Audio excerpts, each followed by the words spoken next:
want to start by giving some context.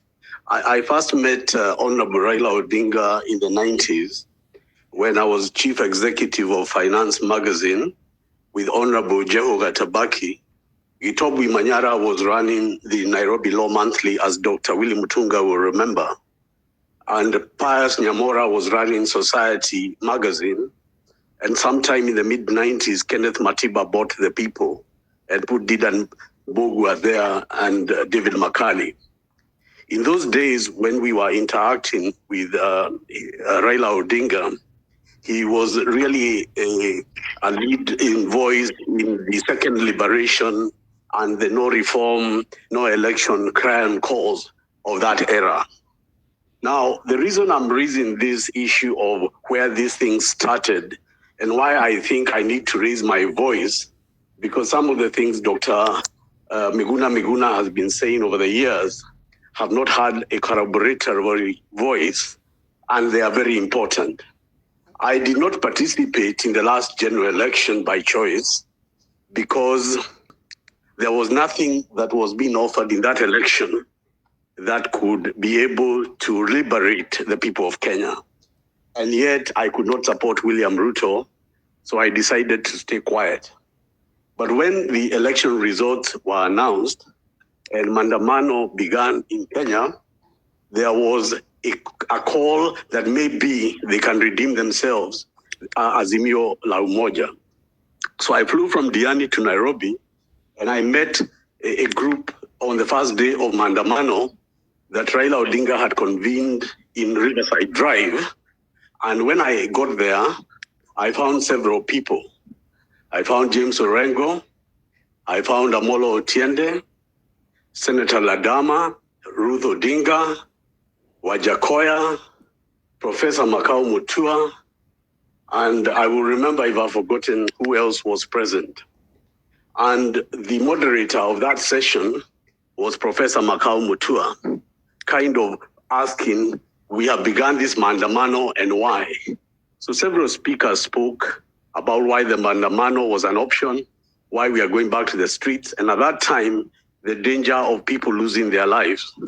And why I have come out at this time is because of what Raila said in my presence.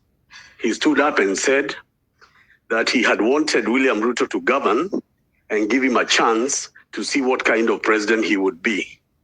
But when he saw that he has bought MPs, he has bought political parties, he is cutting the democratic gains of the 90s, this man is following the architecture of Kaguta Yoweri Museveni and of the president of Rwanda, and that it will become a problem to contain him in the future. And that is why he has decided as Raila to come out in Mandamano, and he will risk his life and doesn't care if he lives or dies, but will not allow Ruto to go for anywhere anymore with taking away the gains of the democratic evolution of the 2010 constitution. And I took him at his word. Now, obviously, if you fast forward a bit, we then heard of certain talks going on behind the scenes. The Nigerian former president Obasanjo in Mombasa, in Ali Hassan Joho's house, and I don't know where. And eventually the whole issue of the African Union and all those things came up. And that was a way of removing the issues that were important that were to be captured in NATCO, which means that the killing of democracy means there is no opposition to hold the president to account. Why? You buy MPs, you buy political parties, you use money and power and influence. And in fact, Azimio la Umoja had the majority of MPs.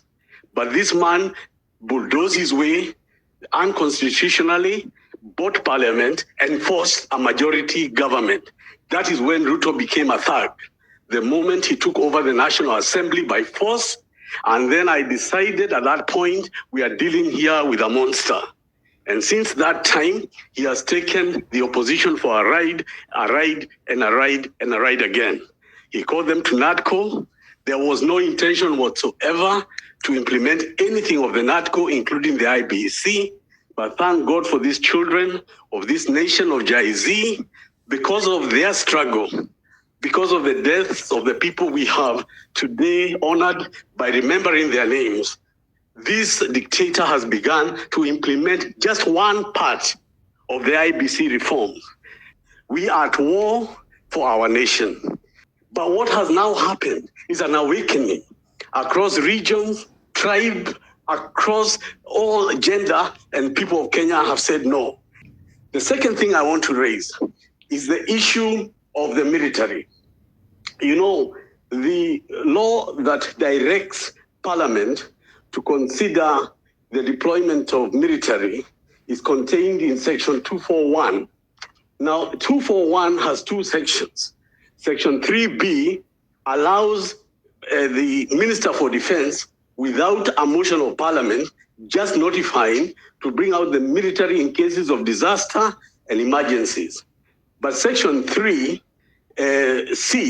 allows Parliament to have a motion to bring the deployment of the military and then specify what they are supposed to do.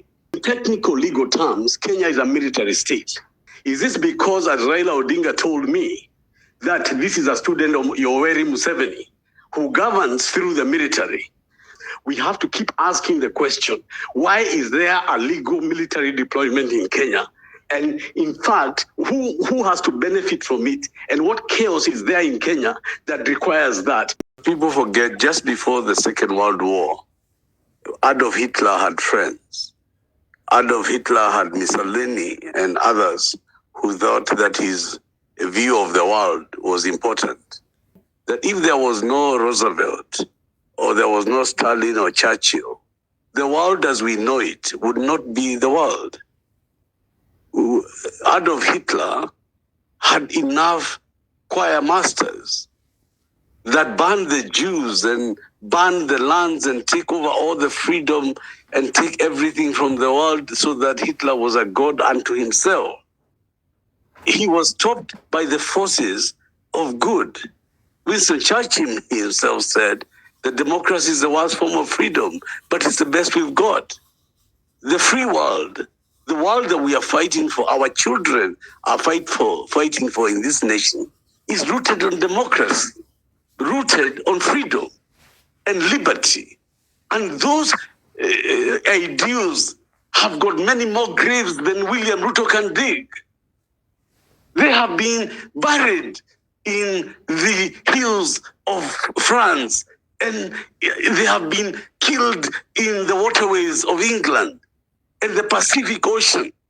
And people died for there to be liberty and for there to be freedom. Revolutions, the French Revolution, all the revolutions are never brought because they want to be brought. They are brought so that people have a better government. The people can enjoy freedom. The people can stand up and sing, to my country I love to thee. Where did this William Ruto come from that Hitler did not? Where did this William Ruto come from that everybody now thinks that this God has been born? They have fallen. Many William Rutos have fallen. And they fall by their sword. Hitler fell on a suicide tablet, a coward. People have Mandela's words, it was a long road to freedom. And no revolution has been stopped, either by Hitler's bullets or those of the apartheid South Africa. They were bigger and stronger. Idi Amin was worse than William Ruto. That whenever freedom has been at bay, whenever freedom has been threatened, from slavery to the Second World War, to France, when they took over liberty, that every time freedom has won, every time liberty has won.